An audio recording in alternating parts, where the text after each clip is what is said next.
కొంతమంది మనం చూస్తూ ఉంటాం, అన్నిటి డిస్టర్బ్ అయిపోయి ఇంకొంతమంది క్రైమ్ విపరీతంగా వాళ్ళ ఆలోచన నిద్రలేస్తే క్రైమ్ లేకపోతే బతకలేరు. అలాంటి కూడా చాలామంది తయారయ్యారు. అదే చెప్పేది, ఇంకా వాళ్ళ క్రైమ్ అలవాటు అయిపోయింది. వాళ్ళు ఇంకా ఎవరు మార్చలేరు వాళ్ళని. తీవ్రవాదులు అంతే కదా, లేకపోతే నక్సలైట్లు అంతే కదా, లేకపోతే మీరు నేర్పాలి వాళ్ళకి. నీకు ఆ శక్తి ఉంటే నీకు అసహ్యం చేస్తాం ఆ జాబ్ని. కొంతమందికి పుట్టుకతో వచ్చేళ్ళు ఇవి నేర్చుకోరు. కొంతమంది కొన్ని చేస్తూ ఉంటారు, కొంతమంది చేయరు. వాళ్ళకి అదంటేనే వాళ్ళకు, అందుకే అది జరగకుండా చేయడానికి ఏం చేయాలో అవి చేస్తారు. ఇప్పుడు ఉదాహరణకు అందరూ యోగా చేస్తున్నారు అనుకోండి, రాష్ట్రం అంతా పాజిటివ్గా వచ్చారు. వీళ్ళు మాత్రం దాన్ని చెడగొట్టడానికి ఏం చేయాలో వైలెన్స్ క్రియేట్ చేయాలి, డైవర్ట్ చేయాలి public attention. That is their art or their intentions.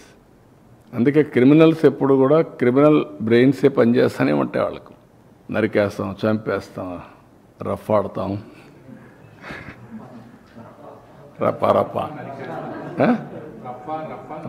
రఫా నరికేస్తాం. లేదంటే గంగ జాతరలో బలి ఇచ్చేస్తాం. ఒక గంగమ్మ జాతర కాదు, గంగమ్మ ఎవ్రీవేర్ ఉంటుంది, తిరుపతే కాదు.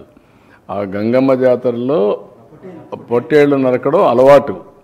ఏ ఊరికి ఆ ఊరు ఇది ఇస్తారు, బలిస్తారు, పశువులు బలిస్తూ ఉంటారు.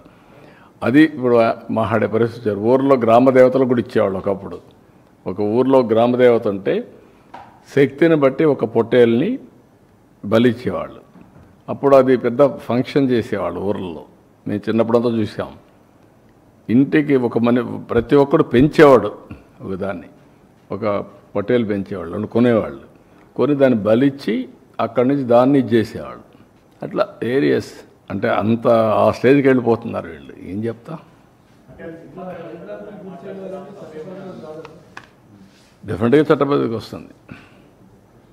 ఎవ్వరికి కూడా హక్కు లేదు ఇష్టానుసారంగా టెర్రరిజం క్రియేట్ చేయడం, లేకుంటే ప్రొవోక్ చేయడం. ఒకప్పుడు రాజకీయాలంటే ఒక బ్యాడ్ ఎలిమెంట్ ఉంటే వాటితో అసోసియేట్ కావాలంటే భయపడిపోయేవాళ్ళం, పక్కన రానిచ్చేవాళ్ళం కాదు. ఇప్పుడు వాళ్ళతోనే రాజకీయం చేసే పరిస్థితికి వచ్చేసారు. That is dangerous trend. Sir, Jaganmohan Reddy ఒక కీలకమైన మాట మాట్లాడుతున్నారు సార్. తన వెనకాల వస్తున్న జనాన్ని చూసి భయపడిపోతున్నారు, అందుకే నా ప్రోగ్రామ్ని కండక్ట్ చేయకుండా ఆపే ప్రయత్నం చేస్తున్నారు. ఇప్పుడు ఎందుకు, ఇప్పుడు ఇంక 4 ఏళ్ల తర్వాత కదా నువ్వు మాట్లాడేది. అప్పుడు చూద్దాం నీ కథ. ఎందుకు ఇప్పుడు నుంచి ఎందుకు అవన్నీ వస్తున్నారు, తప్పది.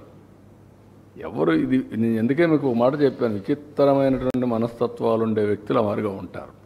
ఎవరన్నా మాట్లాడతారా? పోలీసులు తిడతారా? పబ్లిక్ని తిడతారా? మనం చెప్పి నరికేండ్రా పోయేసి అని చెప్తారా మీరు? ఏంటి ఇవన్నీ? ఎవరైనా ఎక్కడన్నా విన్నారా మీరు? ఎప్పుడన్నా చూసారా ఈ పోకడలు?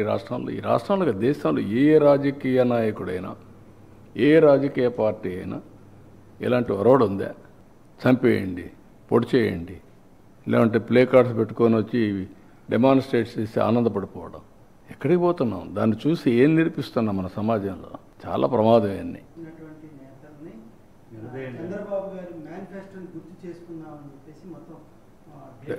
నేను ఆయన కూడా గుర్తు చేసుకొనే ప్రజలు చేశారు. అది మర్చిపోతే ఎట్లా?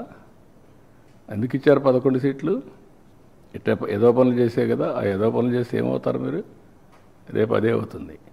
కానీ అది చేయడం తప్పు అంటాను నేను. సరే, మీరు ఒక మాట అడుగుతున్నా, ఎవరై వెళ్ళిపోవడానికి? పోలీస్ చెప్పిన తర్వాత నేను ఎప్పుడన్నా పోయామా? మమ్మల్ని ఊర్లకు పోతాం ఒక 2 కార్లు అంటే పంపించారా? నేను ఎక్కడన్నా అబ్జెక్ట్ చేశారా? ఎవరన్నా పొమ్మంటున్నారు కదా. 10 కార్లకు పర్మిషన్ ఇచ్చి 5, 6కు 100 మందికి పర్మిషన్ ఇస్తే ఏం కావాలంటే మీకు? ఏమనుకుంటున్నారు మీరు? ఇరుకు సందుల్లో పోవడం, అక్కడ మీటింగ్లు పెట్టడం, స్టాంపేడ్లు కావడం, అక్కడి నుంచి ఇవన్నీ చేయడం, వైలెన్స్ క్రియేట్ చేయడం. ఎవరు నేర్పించారు మీకు ఇవన్నీ? పోలీసుల మీద మళ్ళా బ్లేమ్ చేయడం, బురద వేయడం. ఎక్కడ దొరుకుతాయి ఇవన్నీ? కొంచెం ఒక పద్ధతి, ఒక ప్రొసీజర్, ఒక హుందాతనం ఉండాలి నాయకుడికి.